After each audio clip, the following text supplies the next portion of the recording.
നിങ്ങളുടെ favourite shows ഇനി ഒരിക്കലും മിസ്സാവില്ല. ഇപ്പോൾ C5 കാണും നിങ്ങളുടെ ഫേവറേറ്റ് ഷോസ് തികച്ചും സൗജന്യമായി.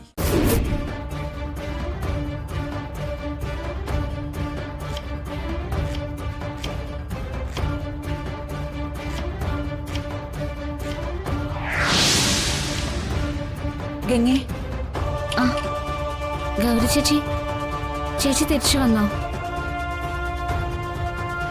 ദേവയാനി ഒരു ഭാവ വ്യത്യാസം ഇല്ലാതെ ആ ഹോളില് വെറുതെ ഇരിക്കുക. അപ്പോ ചേച്ചി അപകടപ്പെടുത്തിയത് ആരായിരിക്കും? അറിയില്ല, അത് മറ്റാരോ ആണെന്ന് തോന്നുന്നു. അങ്ങനെയാണെങ്കിൽ അതാരാണെന്ന് കണ്ടുപിടിക്കണം. അന്നെന്തോ ശബ്ദം കേട്ട് ചേച്ചി അടുക്കളയിലേക്ക് വന്നപ്പോഴല്ലേ തീ കത്തിയത്? അതെ,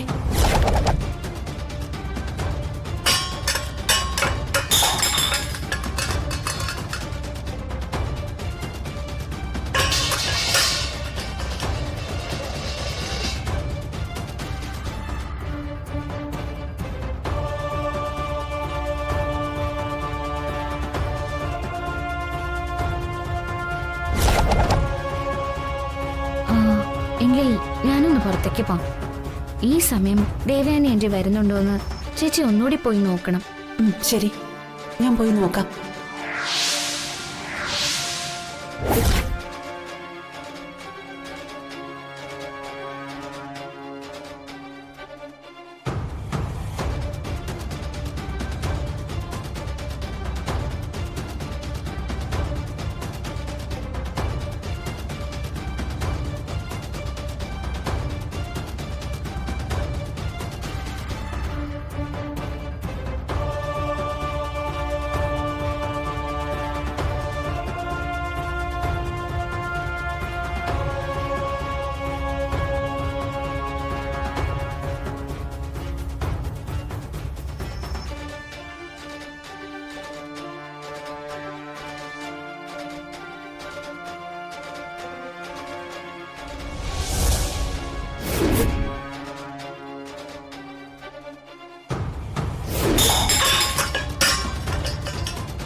ഗംഗേ, മഹേട്ടനെ രക്ഷിക്കൂ.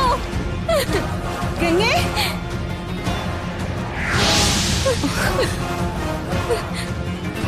ഗംഗേ, ഗംഗേ, എന്താ ചേച്ചി? ഇതാരോ ഗ്യാസ് തുറന്നു വിട്ടിരിക്കുക. പേടിക്കണ്ട, അങ്ങനെ ചെയ്താ. ഗംഗേ, ശബ്ദം ഉണ്ടാക്കില്ലേ? ഇത് അവിടെ ആരും ഉണ്ട്. ഞാൻ പോയി നോക്കിയിട്ട് വരാം.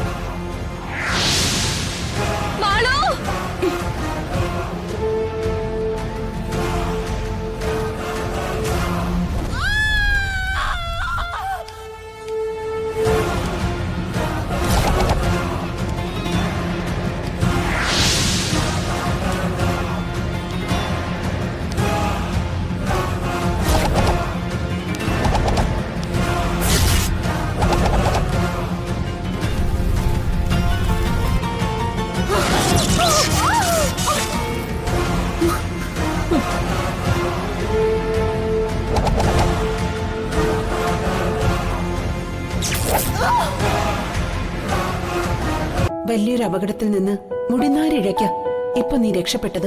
എന്റെ ശ്രീ മഹേശ്വരന്റെ അനുഗ്രഹം. അല്ലെങ്കിൽ ഇപ്പൊ ഞാൻ ഭസ്മായനെ.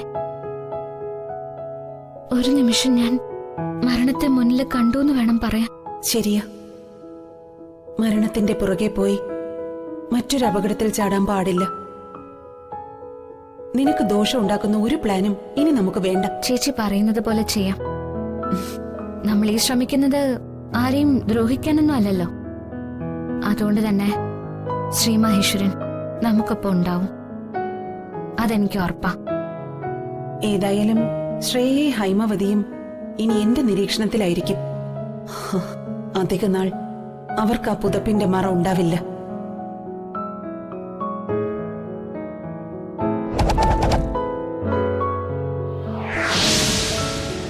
അത് മാത്രമല്ല ആന്റി, അമ്മ പറഞ്ഞതുപോലെ അവൾക്ക് മാനസികമായ പ്രശ്നങ്ങൾ ഉണ്ടാവാൻ സാധ്യതയുണ്ട്. ചെറുപ്പത്തിലെ അച്ഛനും അമ്മയും നഷ്ടപ്പെട്ടു. വിവാഹശേഷവും അത്ര സുഖകരമായ ദാമ്പത്യമൊന്നും കിട്ടിയതുമില്ല. അപ്പൊ പിന്നെ വട്ടാവാനുള്ള സാധ്യത തള്ളിക്കളയാൻ പറ്റില്ല. ഇത് തന്നെയാ ഞാനും പറഞ്ഞേ. പക്ഷേ ഇനി നമ്മൾ സൂക്ഷിക്കണം. അവൾ എന്തെങ്കിലും പ്രശ്നം ഉണ്ടാക്കി വെച്ചാ അനുഭവിക്കേണ്ടി വരുന്നത് നമ്മളാ. നമ്മളോ? അതെ ആന്റി, ഈ ആത്മഹത്യാ നാടകം ഒരുപക്ഷെ നമുക്കിട്ടുള്ള പണിയാണെങ്കിലോ? എന്തു പണി? ഇവിടെ വെച്ച് അവൾക്ക് എന്തെങ്കിലും സംഭവിച്ചാ അതിന്റെ ഉത്തരവാദിത്തം നമുക്കാ. കൂടുതലും നാത്തൂനും രാഹുലിനും. അതെ, അവളോട് നമുക്ക് എല്ലാവർക്കും ദേഷ്യം ഉണ്ടെന്നുള്ളത് പകൽ പോലെ വ്യക്തമായിട്ടുള്ള കാര്യമാ. അപ്പൊ പിന്നെ അവള് വല്ല കത്തും എഴുതി വെച്ചിട്ട് ആത്മഹത്യ ചെയ്താ നമ്മൾ പെടും. നിങ്ങൾ പറഞ്ഞത് ശരിയാ. അവക്ക് നഷ്ടപ്പെടാനൊന്നുമില്ല. ഇപ്പോഴാണെങ്കി മഹിയും എതിരാ. അതെ ആന്റി, ആന്റി ഇതിനെ സീരിയസ് ആയിട്ട് കാണണം. എങ്ങനെയെങ്കിലും മഹേട്ടിനെ കാര്യങ്ങൾ പറഞ്ഞ് മനസ്സിലാക്കണം. ആന്റി പറഞ്ഞാൽ മാത്രമേ മഹേട്ടിന് മനസ്സിലാവൂ. അതെ അതെ നാത്തൂനെ. പെട്ടെന്ന് ഇങ്ങനൊരു കാര്യം മഹിയോട് പറഞ്ഞാ അവൻ വിശ്വസിക്കുന്ന സംശയം. ആന്റി പറഞ്ഞ മഹേട്ടൻ വിശ്വസിക്കും. അല്ലെങ്കിലും കാര്യങ്ങൾ മഹേട്ടിന് നേരിൽ മനസ്സിലാക്കാവുന്നതല്ലേ ഉള്ളൂ. ഒരുപക്ഷെ ഇനി ഇത് വല്ല മനോരോഗമാണെങ്കിൽ അതിന് ചികിത്സ കൊടുക്കുകയും ചെയ്യാമല്ലോ. അതെ, അവൾക്ക് ഭ്രാന്താണെന്നൊരു സർട്ടിഫിക്കറ്റ് ഉണ്ടാക്കാൻ പറ്റിയ പിന്നെ പേടിക്കണ്ട, നമ്മൾ സേഫായി. എന്തായാലും ഗംഗ ഇങ്ങനെ വിട്ടാ അത് ദോഷം ചെയ്യും. ആ പിന്നെ ആന്റി, ഇതവളുടെ ബുദ്ധിയാവാനും സാധ്യതയുണ്ട്. മഹേട്ടിനിപ്പോ അവളോടുള്ള അകൽച്ച ഒരുപക്ഷെ ഈ അപകടത്തോടുകൂടി മാറും. മഹേട്ടിനെ വരുതിക്ക് കൊണ്ടുവരാൻ ഗംഗ ഒരുപാട് ശ്രമിച്ചു. പക്ഷേ അവൾക്ക് സാധിച്ചില്ല. അതിനു കൂടെയാണോ ഈ ബുദ്ധിയെന്നും സംശയിക്കേണ്ടിയിരിക്കുന്നു. ഒന്നും അറിയാത്ത പാവത്തിനെ പോലെ അഭിനയിച്ച് അവൾ എന്തൊക്കെ കള്ളത്തരങ്ങളെ കാണിക്കുന്നത്. ഇനി എത്രയൊക്കെ നാടകം കളിച്ചാലും മഹിയുടെ ജീവിതത്തിലോ മനസ്സിലോ ഇനി അവൾക്ക് ഒരു സ്ഥാനവും ഉണ്ടാവില്ല. അതിനെന്താ വേണ്ടെന്ന് എനിക്ക് നന്നായി അറിയാം.